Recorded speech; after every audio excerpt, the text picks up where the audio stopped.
અંતર્ગત આજરોજ આપણી શાળામાં વિવિધ કાર્યક્રમો સરકારશ્રીના પરિપત્ર મુજબ ઉજવણી કરવાની થતી હોય તેમાં શાળાનો જે પ્લાન છે, પોસ્ટર, પછી વિડીયો દ્વારા સમજૂતી, એના પછી ચિત્રકામ, વક્તૃત્વ, નિબંધ સ્પર્ધા જેવી સ્પર્ધાઓ થાય છે. હવે પહેલાં તો પ્રકારના અલગ અલગ કુદરતી આપત્તિઓના ચાર્ટ મૂકેલા છે. હવે એના ઉપરથી આપણે કહીએ કે કુદરતી આપત્તિ અને માનવ સર્જિત આપત્તિની વાત કરું તો નદીમાં પૂર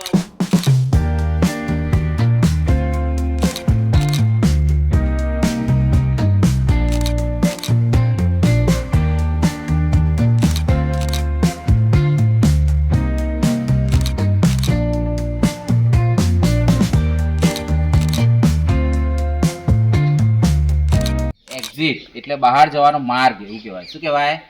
બહાર જવાનો માર્ગ. આપણે અહીંયા વિચારી લઈએ, ચલો, કે મધ્યાહનમાં આગ લાગી. શું થયું? મધ્યાહન કઈ છે?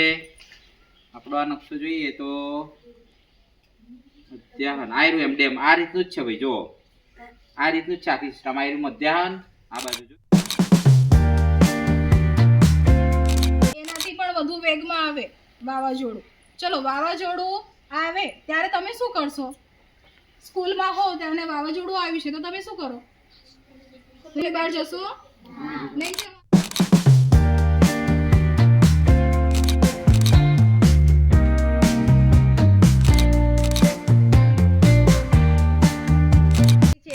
એનો ઉપયોગ કરીએ. પહેલા સારવાર પેટીનો ઉપયોગ કરીએ ને.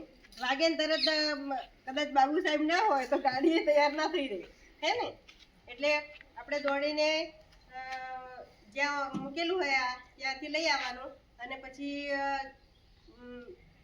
જેને આવડતું હોય. એટલું જ નથી, ફક્ત આ બધી ગાડીઓમાં છે, બાઇકોમાં પણ છે, પણ નાનું આવે. આ સાહેબની ગાડીમાં હોય, મારી ગાડીમાં હોય, તમે ગમે માનો છે. કુદરતી રીતે તો વાગતું નથી. આપણે રમતા રમતા ધક્કો મારે પડી જઈએ.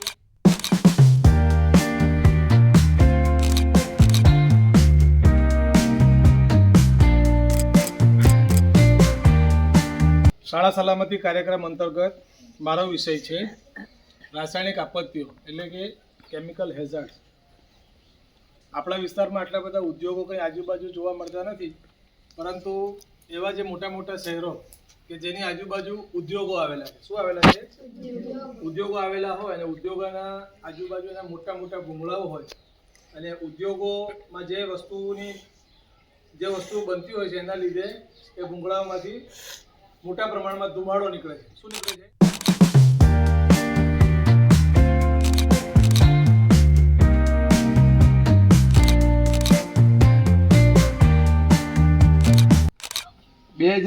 સાલમાં ને 2001માં કચ્છમાં ભૂકંપ થયો. 10,000 લોકો મરી ગયા. વિચાર કરો, 10,000 લોકો. આપણા ગામમાં એવા 2-3 ગામો ભેગા થાય એટલા બધા લોકો. તો ધરતીકંપ થાય તો શું કરવાનું? સાહેબે કીધેલું ને કે બહાર નીકળી જવાનું, એકદમ ઘરમાં નહીં રહેવાનું. બહાર નીકળવાનો સમય ના મળે તો શું કરવાનું? ખૂણામાં ઉભરી જવાનું. જે દિવાલ હોય ને, 2 દિવાલો, આમ 2 દિવાલ ભેગી થાય.